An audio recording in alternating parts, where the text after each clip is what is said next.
Hello, lovelies. I hope you're all comfortable and cozy in your beds. I hope you're drinking water. I hope you're having a wonderful evening. And if you're not, I hope this poem suits you. Today, we're still reading from my favorite book. Well, one of my favorite books. I love Tennyson as well. All of his works. But especially The Lady of Shalott.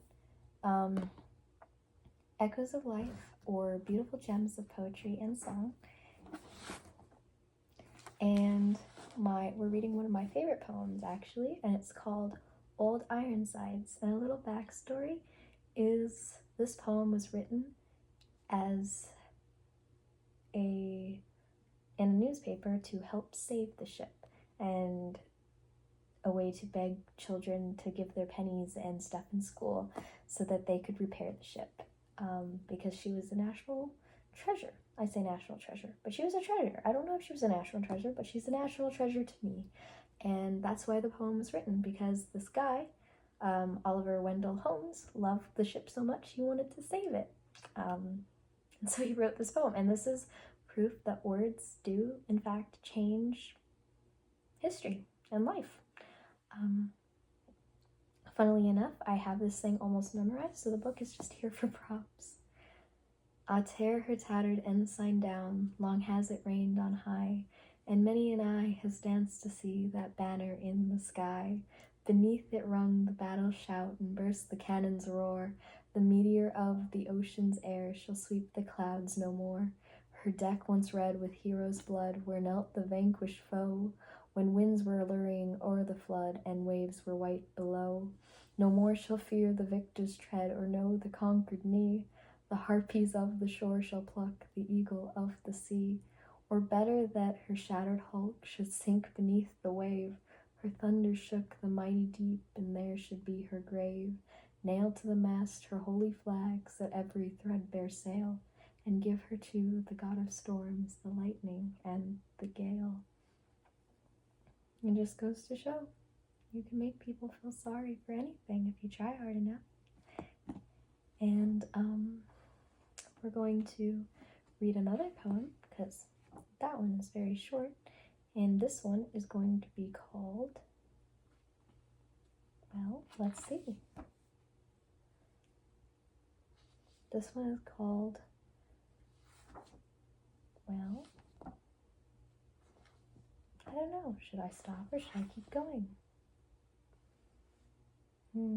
Maybe The Bridge of Sighs. The name of this poem was suggested to the author by the Bridge of Sighs at Venice. This bridge received its name from the fact that it connects the ducal place with the prison, and criminals pass over it to the dismal dungeons where they receive their punishments. And this one was written by Hood. One more unfortunate, weary of breath, rashly importunate, gone to her death. Take her up tenderly, lift her with care, fashioned so slenderly, young and so fair. Look at her garments, clinging like cerements, whilst the wave consistently drips from her clothing. Take her up instantly, loving, not loathing. Touch her not scornfully, think of her mournfully, gentle and humanely. Not all of the stains of her, all that remains of her now is pure womanly. Make no deep scrutiny into her mutiny, rash and undutiful, past all dishonor. Death has left on her only the beautiful. Still, for all slips of her, one of Eve's family, wipe those poor lips of her, oozing so clammily. Loop up on her tresses, escape from the comb, her fair auburn tresses, whilst wonderment guesses, where was her home? Who was her father? Who was her mother? Had she a sister? Had she a brother? Or was there a dearer one, still and a nearer one, yet than all other? Alas for the rarity of Christian charity under the sun. Oh, it was pitiful, near a whole city full, home she had none. Sisterly, brotherly, fatherly, motherly feelings had changed. Love by harsh evidence, thrown from its eminence, even the god's providence seemingly estranged. Where the lamps quiver, so far in the river, with many a light, from window and casement, from garret to basement, she stood with amazement, houseless by night. The bleak wind of March made her tremble and shiver, but not the dark arch or the black flowing river. Mad from life's history, glad to death's mystery, swift to be hurled anywhere, anywhere, out of the world. Is she plunged boldly, no matter how coldly the rough river ran, or the brink of it? Picture it, think of it, desolate man, liven it, drink of it. Then if you can, take her up tenderly, lift her with care, fashioned so slenderly, young and so fair, ere her limbs frigidly stiffen too rigidly, decently, kindly, smooth and compose them, and her eyes close them, staring so blindly, dreadfully staring, though muddy in purity, as when with the daring last look of despairing, fixed on futurity, perishing gloomily, speared by contumely, cold inhumanity, burning insanity, let her rest, cross her hands humbly, as if praying dumbly, over her breast, owning her weakness, her evil behavior, and leaving with meekness her sins to her Savior. I actually quite like that one. It's a little sad, but I like it when poetry's a little sad. And that was from the Sorrow and Death section of my book. If you are unaware or haven't watched any of my other videos, this book is beautiful because it's divided into all of the sections of life from birth to death. It also has sections for religion, the sea, what else? Nature. It's really one of my favorite books, and I love that, and it's patriotism, freedom, and I love the fact that it's many different authors, known and unknown, combined into one big book. Yeah. Also, they have the address at the dedication of the Gettysburg Cemetery. And I think we have time for one more poem. So I'm going to choose one from Love and Matrimony, because the other one was sad, so we have to balance it out, right? This one's called A Woman's Answer, and it's by Adeline Ann. Well, I can't see the last name because it's blurred out in my book. Unfortunately, this is a little bit of an older book. Actually, I shouldn't say unfortunately, I love my older books. I collect antique and vintage books. I will not let you say a woman's part must be give exclusive love alone. Dearest, although I love you so, my heart answers 1,000 claims beside your own.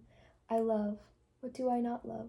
Earth and air find space within my heart, and myriad things you would not deign to heed are cherished there, and vibrate on its innermost strings. I love the summer with her ebb and flow of light and warmth and music that have nursed her tender buds to blossom, and you know, it was in summer that I saw you first. I love the winter dearly too, but then I owe it so much. On a winter's day, bleak and cold and stormy, you'd return again, when you had been those weary months away. I love the stars like friends, so many nights I gazed at them when you were far from me, till I grew blind with tears. Those far-off lights could watch you, whom I longed to vain to see. I love the flowers, happy hours lie shut up within their petals close and fast. You have forgotten, dear, but they and I kept every fragment of the golden past. I love too to be loved, all loving praise seems like a crown upon my life to make it better worth the giving and to raise still nearer to your own the heart you take.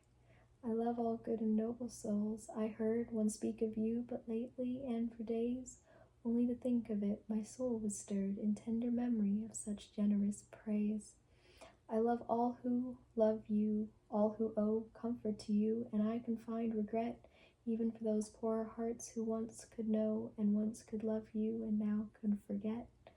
Well, is my heart so narrow? I, who spared, love all for these? Do I not even hold my favorite books in special tender care, and praise them as a miser does his gold? The poets that you used to read to me will summer twilights fade in the sky, but most of all I think Aurora lay, because, do you remember why? Will you be jealous? Did you guess before? I love so many things. Still you the best. Dearest, remember that I love you more, 1,000 times, than the rest. And that was the end of A Woman's Answer by Adeline Anne Pro something. I'm guessing it's Proctor, because that is a poet that I know. I'm hoping. I can't think of any other Adeline Anne P names, so I'm hoping. And now, all of you close your eyes, turn off your phones, and take a nice, relaxing sleep. Get all cozy. And I will see you tomorrow night. Signing off.